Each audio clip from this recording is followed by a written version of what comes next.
Fear and Hunger has 4 starting characters you can choose from, with 7 others that can be recruited throughout your journey of the dungeons. They range from a terrified girl to a resurrected corpse, and even the floating head of an immortal wizard. Each character has their own deep backstory and lore that we can learn about, as well as unique reasons for coming to the dungeons, and mostly grim fates that await them, which we will be diving into today. The first character we will be looking at is Enki the Dark Priest. He was born with an enlightened soul and is a twin in an occult group, but had a weak, frail body despite his talent for magic. He was selected at a young age to become a dark priest. However, custom within the occult group dictated that only the strongest twin could live, and Enki was forced into a duel to the death with his twin sister. Due to Enki having a feeble body, he was easily overpowered by his sister, but she spared him the killing blow, showing mercy on her brother. At this point, Enki has the choice to stab his sister in the back, or to accept his defeat. If his sister is killed, he gains the favor of the cult and resurrects her with necromancy during his ascension ceremony, later going on to leave the cult in order to search for more knowledge. If Enki refuses to kill his sister, he is thrown into a well by the members of the cult and left to die. However, here Enki feeds on insects and comes to learn their language, eventually gaining mastery over them, and he uses the bugs to help him escape the well. He then makes the decision to leave his group quietly or seek revenge by lighting their temple on fire. Either way, Enki goes on a pilgrimage to pursue dark priesthood, learning all he can about blood magic, the gods, and sciences. He was even given access to the libraries of Rondon, where he furthered his studies, but after many years, he found he had reached the mortal limitations of knowledge, and so resolved to sacrifice himself to Almer. We see this scene in the Endless Dream flashback, where Enki is being crucified by other dark priests. However,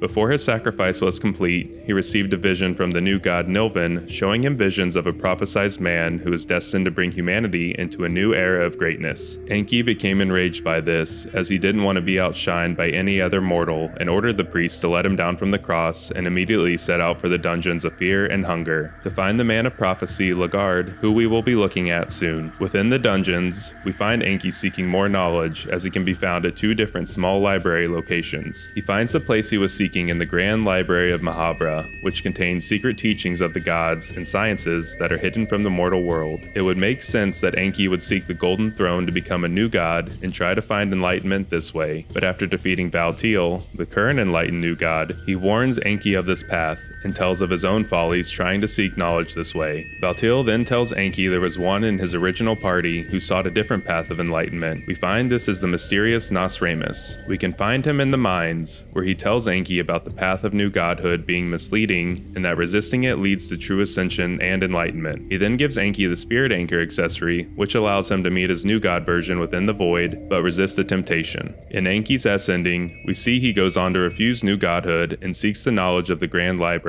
Here, he learns how to prolong his life and learns of the secrets within, eventually sharing what he learned of the gods with the world through his skin Bibles, which we find in Fear and Hunger 2 Termina, confirming Enki did follow the path of Nas'hrah, and he is very much still alive in the second game. Cahara the Mercenary was born with an endless soul, causing him to endlessly seek freedom and creativity. However, he was born into a harsh world and was abandoned by his parents at a young age. In the city of Jataya, within the Eastern Sanctuaries, he had to fend for himself, where he had to decide to either become a pickpocket or try to live an honest life. Either way, Cahara sought more than the mundane existence he was born into and became a mercenary, where he learned their non-conventional tactics that helped him stay alive. He joined a group of veteran highwaymen, eventually starting his own bandit group that raided the lands before Cahara came to settle in the Kingdom of Rondon, where he became part of their criminal underworld to earn money. Here he met Celeste, who he became romantically involved with, as we see in his Endless Dream flashback. She is pregnant with their child. However, she was indentured to a brothel in the city and couldn't leave unless her freedom was bought. Cahara resolves to free her and secure them a better life. His ticket to doing so shows up as the kingdom officials put out a bounty on the fabled leader of the mercenary group, the Knights of the Midnight Sun, who we learn is the man of prophecy, Garde. He is being held in the dungeons of Fear and Hunger, and Cahara leaves to capture him and earn silver from the reward. Within the dungeons, we first come across the mercenary within the prisons, being held in a cell. Upon freeing him, we learn he had an unfortunate encounter with one of the guards. He joins the party here, but will leave when you enter a new area and take some of your items in the process. We find him later in the mines, where he will act as if nothing happened, and will join back if we choose to forgive him. Despite setting out to find and capture Garde, Cahara Cahara instead meets the masked man Isaiah, who has 2 treasure maps for the dungeons. Upon finding the second one, Isaiah ambushes Cahara to steal the silver he found, but defeating Isaiah reveals he had a 3rd treasure map. This chest contains the King's Crown, a priceless item that is more than enough to give anyone who sells it an extremely wealthy life. Cahara does just this, and leaves the dungeons with the crown and making more than enough money to buy Celeste or freedom and launch them into nobility within the kingdom. Even though Cahara now lives a life of luxury, he is unable to escape the darkness of the dungeons, as what he experienced continues to haunt him throughout his life, and he cannot rest easy as he feels something constantly lurking within the dark corners around him.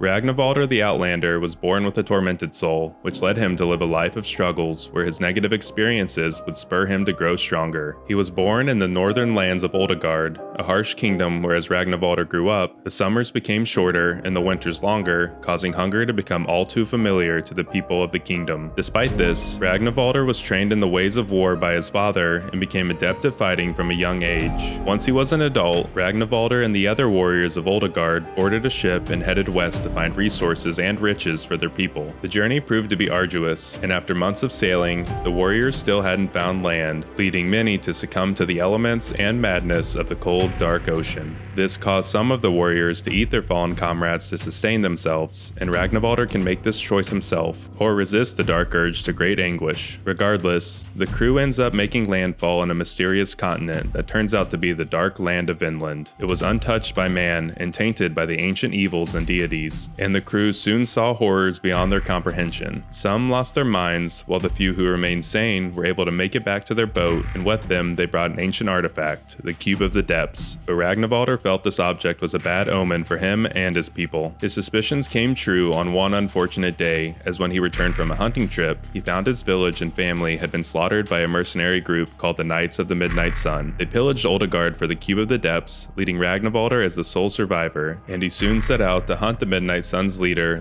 Garde, who he learned was being held in the dungeons of fear and hunger. Upon arriving, Ragnvaldr swore Garde would feel wrath and anguish worse than what he experienced in Vinland. However, we learned from Ragnvaldr's S-ending he wasn't able to get the revenge he sought on Garde, and so set a new goal to rid the dungeons of every evil being possessing a dark soul. After doing this, he sets out to do the same across the world, and dedicates himself to hunting monsters and earns the title, the God of Ultraviolence. We also see he takes Moonless the Cave Wolf with him and starts a new family who carries on his purpose of hunting monsters, as Moonless is in the sequel and is a family friend of August, who we learn is Ragnvaldr's descendant. Darce the Mercenary was born with a dominating soul, which makes her a natural-born leader, with others being drawn to her, but can make her blind to self-criticism. However, she was granted even more fortune in life, as she was born into a wealthy, noble family, and from an early age she was trained to become a holy knight of the Kingdom of Rondon. Despite her noble birth, she was vigorously trained in combat and became a gifted fighter, and one that was on the fast track to becoming a top knight. During her training, she saw how Rondon was a corrupt kingdom that claimed to follow the gods, but only rewarded the elite by expanding its reign to surrounding kingdoms through power and bloodshed, with many civilians being slaughtered or enslaved in the process. This caused Darce to lose her loyalty to Rondon, and she can choose to run away from her family and their wishes. Regardless, she soon meets the leader of a small mercenary group named Garde, who shares in her spite of the so-called Holy Kingdom. The common people gathered around and revered Garde, and even Darce was drawn towards his charisma, despite her dominating nature. He ended up convincing Darce to join his group, the Knights of the Midnight Sun, and she took up a high-ranking position due to her military experience. They grew in fame throughout the land, as Rondon sought to use them for its benefit, but soon worried the knights may become a threat to the kingdom and their reign. Darce noticed Garde changing as well. He became obsessed with relics and artifacts possessing ominous auras, and soon spiraled towards madness and decided to raid the northern land of Oldegard. Here, he ordered the Knights of the Midnight Sun to kill all of the villagers and take the Cube of the Depths. This transgression was enough for Rondon to turn on the Knights of the Midnight Sun, destroying most of Darce's comrades in the process, and imprisoning Garde to be used for propaganda. Darce immediately set out to the dungeons of fear and hunger to rescue her captain. We first find Darce deep within the mines in the cave dweller village, having been attacked and assaulted by the subterranean creatures for trying to stop one of their savage rituals, and you will have to save her. Darce's true ending isn't 100% clear, and I talk about it in the video here explaining the full Fear and Hunger timeline, but her S ending sees her arriving to find Garde dead in his cell, but still striving to find a way to bring him back to life. She learns an ancient Sylvian spell called Rebirth of the Beloved that revives Garde, or what appears to be him. What she brings back is much more violent and malevolent, but she hopes he will someday just be hers. As we have learned, Garde is the reason the four main characters have come to the Dungeons of Fear and Hunger, but his role in the story becomes much more prevalent and insidious as the game plays out. Garde is being kept in a cell on the 7th level of the dungeons, and in order for him to be alive and to recruit him, you must arrive there within 30 minutes of starting the game, otherwise he will have been killed. Note, this doesn't count the time in the pause menu. Upon finding him alive, he tells us he doesn't remember who he is and seems to have developed amnesia. Despite this, he suspiciously doesn't want to leave the dungeons and insists on going deeper in. As previously discussed, Garde was imprisoned in the Dungeons of Fear and Hunger by the Kingdom of Rondon after he slaughtered the people of Oldegard and took the mysterious artifact to the Cube of the Depths. However, we find the cube serves a grander purpose as we find it in the Cave Dweller village, and it allows the party to open the gates to the ancient city of Mahabra. We can even use it on the Beacon of the Depths to travel to a past version of Mahabra, where we must challenge the previous new gods in order to gain access to the legendary Golden Temple. Inside, after we defeat Francois the Dominating One and approach the Golden Throne, Garde reveals what his master plan was all along, and his supposed amnesia was an act. There is a prophecy in-game about a man with golden hair who is destined to unite the warring world, and Garde aims to fulfill this prophecy by ascending to new godhood and becoming the savior of humanity. Although new gods are bound to their soul type and eventually fade from relevance, always destined to fall short of their goals, we find that Garde is an exception, as he doesn't have a soul, or at least a typical one. Using a soul stone on his dead body doesn't work as with the other characters, and it won't react at all. We find throughout his journey, he was able to experience aspects of all four major soul types: domination from leading the Knights of the Midnight Sun, torment from the torture he experienced while being held in the dungeons, endlessness from consummating with Nilfin the Endless One and fathering the girl character, and enlightenment from the Cube of the Depths and the grander prophecy he is a part of. Due to this, he isn't bound to a singular trait, but can use all four to his advantage and become the strongest of the new gods, one capable of leading the world into a new and prosperous age. Setting upon the throne, he transports away and we can follow him, which takes us to the grand, empty world of the Void. This harsh, desolate area is home to many monstrous creatures, but after searching we find Garde, or at least what appears to be him. Talking with this person, he reveals he is no longer the Garde we knew, but has become the Yellow King, a new god that claims this was his ultimate purpose: to craft a paradise for humanity, and that he is our god and loves us. He gives us the option to kneel before him, and he will lead us out of the Void, and this choice will determine what variation of ending C you will receive. We see from Fear and Hunger 2 Termina that Garde did indeed ascend to new godhood, as he has become the Yellow King, but due to other endings in the first game, his ultimate goal wasn't achieved, causing further complications in the process.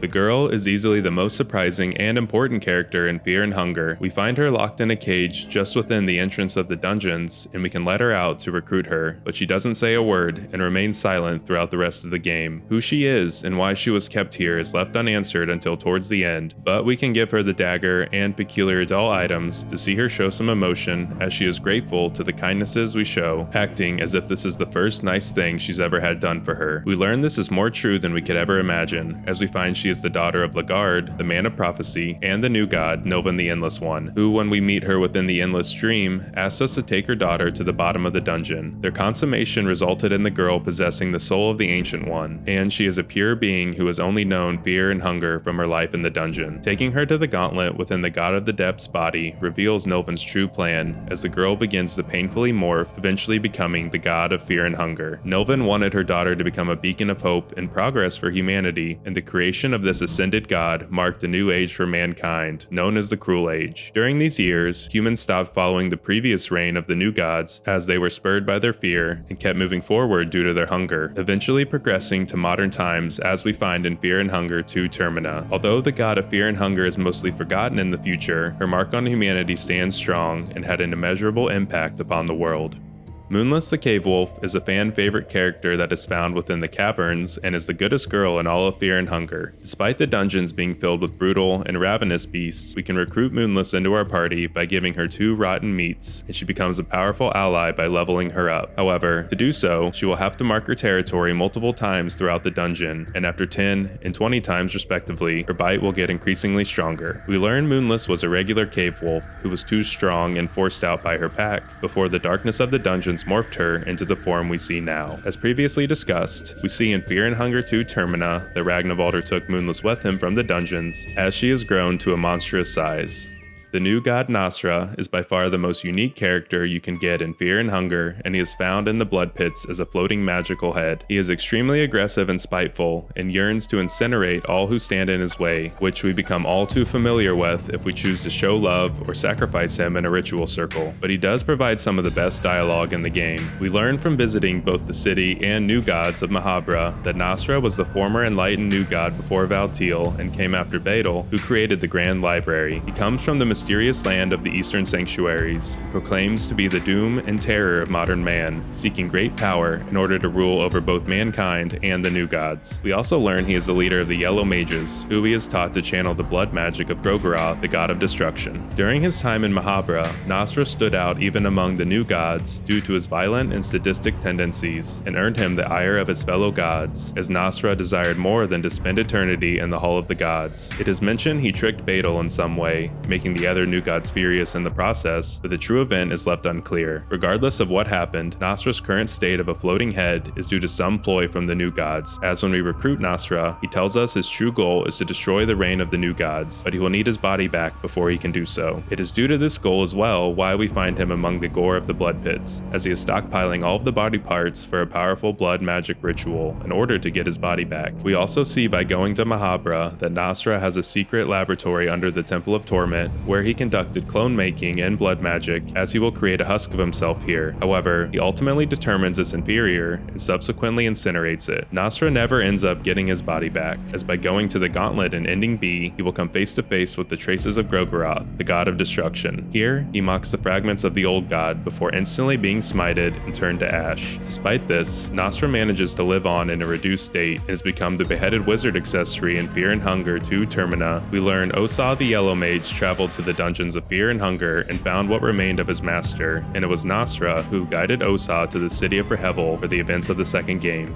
The Kid Demon is perhaps the most obscure party member you can get in Fear and Hunger, as you will need a specific spell before you can do so. You need to learn the Demon Seed, which is obtained by getting 3 books throughout the dungeon and making the Creation of Life 2 book, or you can always use an empty scroll. By using this spell on a corpse, a baby demon will sprout out and become a party member. However, he can't be controlled until enough time has passed in-game for him to mature and become the Kid Demon. This being is the main character's son, and a wicked child of violent nature that has the potential to become a great warrior, but is extremely loyal to its parent. He functions similarly to the girl in battle, and you can even trade him with Pocket Cat for items. His unique appearance bears a heavy resemblance to the Night Lurch enemies. However, we can find a dead adult demon in Mahabra, which gives us the Blue Demon Powder, a unique item that restores the player's mind. The Kid Demon doesn't have any additional lore beyond the first game, showing the magic must still be hidden deep within the dungeons. The marriages of Fear and Hunger are disgusting, grotesque abominations resulting from the union of 2 or more people in a ritual to the old gods. While not necessarily recruitable, the main character can choose to show love in a ritual circle with another willing character to fuse into a marriage. This is due to the power of Sylvian, the goddess of love, lust, and creation, and is reflective of the gods' twisted ways. However, becoming a marriage has its benefits, as it removes your character's phobia, restores any lost limbs, and grants a bonus to attack. You can even perform a second marriage to become an Abominable Marriage. This ugly being has an even greater boost to attack, but can equip armor, accessories, and only certain weapons. Even though the 3 ghouls we can resurrect with necromancy are non-verbal, they each have a unique backstory you can learn about. You can use party talk with them once they've been recruited to learn about their past or how they perished. The first ghoul was a farmer with a family who desperately turned to grave robbing in order to earn extra money and came to the dungeons to find riches, only to find his own grave instead. The second was a dungeon guard who became a human sacrifice to Grogorath after the Dark Priest took him to the lower levels and used him for the grim ritual. The third ghoul was also a guard in the dungeons who witnessed the madness take over the other guards and prisoners within. In a desperate attempt to survive, he locked himself in a cell, but ultimately starved to death. While the skeletons don't have unique backstories like our other undead friends, the one you can recruit in Mahabra will dance when you use party talk on him and will allow us to dance with him as well. A pretty cool detail and the best way to close out this video. I want to give a special shout out to the OmniWorld channel members for their support of the channel. All OmniWorld channel members will get exclusive early access to new videos and determine which lore videos we will create in the future, as well as what games I will play in the live streams.